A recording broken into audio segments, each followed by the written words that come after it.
Everyone seems to want love. People say they're tired of being single, tired of dating apps, tired of situationships, and tired of people who just won't commit. But here's the strange part. We say we want someone to get close to us, but when things start getting serious, some of us pull away. We say we want someone who understands us, but then we hide how we really feel and expect them to figure it out. We want someone to choose us, while quietly wondering if someone better is still out there. So maybe modern dating doesn't have a lack of love problem. Maybe it has a problem with what love eventually requires, because wanting connection and being ready for intimacy are not the same thing.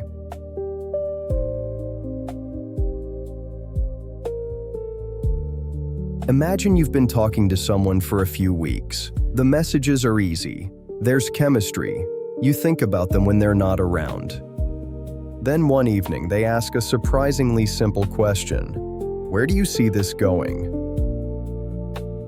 And suddenly, something changes. The same connection you wanted yesterday can feel strangely heavy today. Why?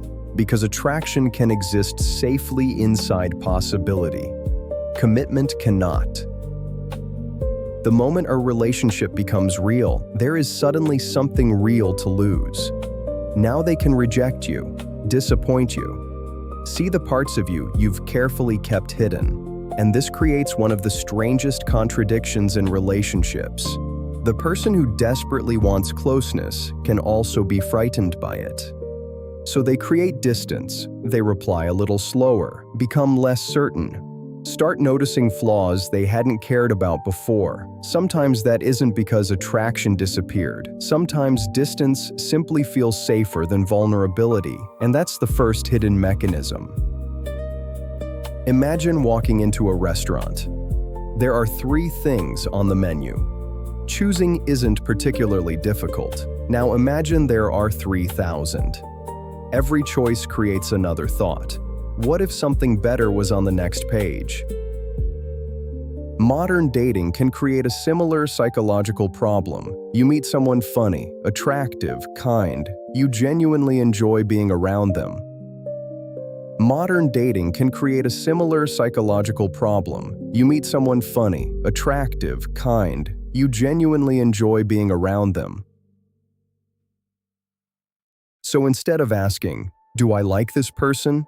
we can quietly start asking, "Is this the best person I could possibly get?" Those are completely different questions. Because once your brain begins comparing reality with unlimited possibility, reality has a serious disadvantage. Real people are imperfect. Possibilities aren't.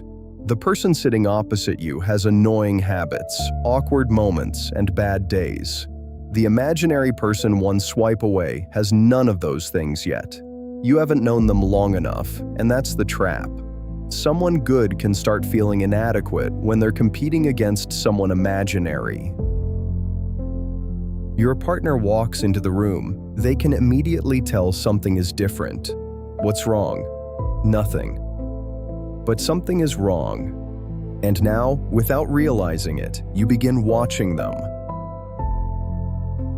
Will they ask again? Will they sit beside you? Will they remember what happened earlier? Will they figure it out? Because somewhere inside you, noticing without being told has become evidence of love. If they really knew me, they'd know. If they really cared, I wouldn't have to ask. But here's what's actually happened. You've created a test your partner doesn't know they're taking. And when they fail, the failure feels like proof. They don't understand me. They don't care enough. I'm always the one making the effort. This happens because asking directly can make us vulnerable. Saying, "I need reassurance right now," is emotionally riskier than saying, "I'm fine." One gives the other person an opportunity to meet your need. The other protects you from having to admit you have one. But it comes at a cost, because relationships cannot consistently pass tests they don't know they're taking. But this next mechanism is harder to notice, because from the inside, it can actually feel like love. Someone takes hours to reply. You think about them. They become affectionate again. Relief. Then they pull away. You think about them even more. When will they message? Did I do something? Are they losing interest? Then your phone lights up. It's them. And suddenly you feel incredible. Sometimes uncertainty itself keeps our attention locked onto another person, and that can create a dangerous confusion.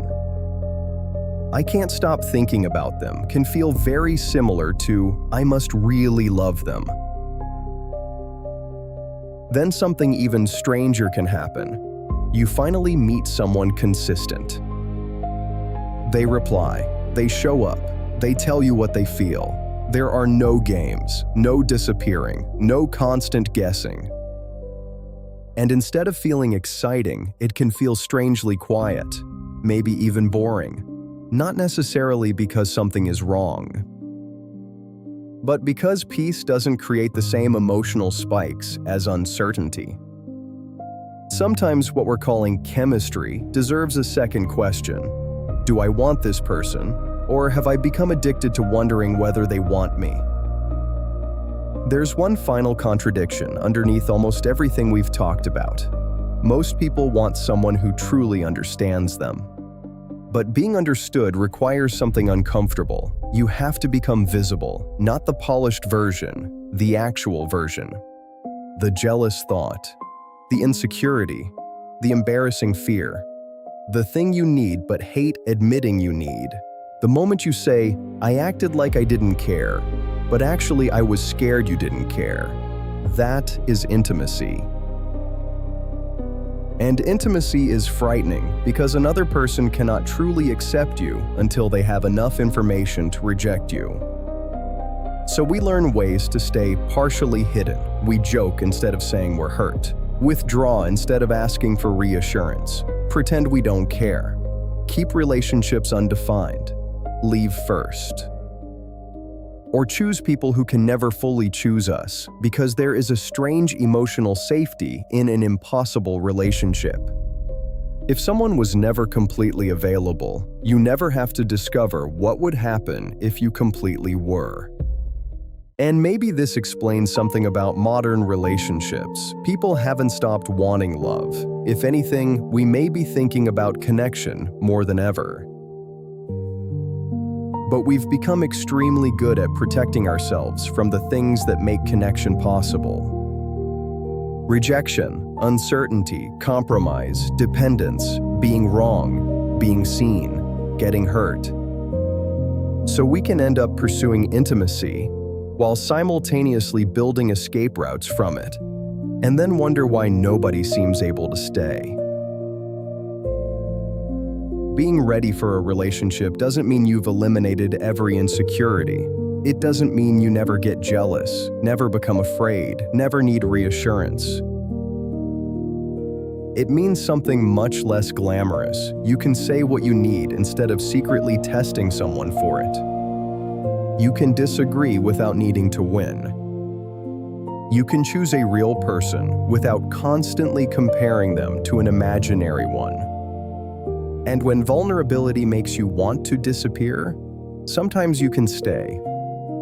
Because perhaps the hardest part of finding love isn't finding someone capable of loving you. It's allowing another human being to know enough about you to actually do it.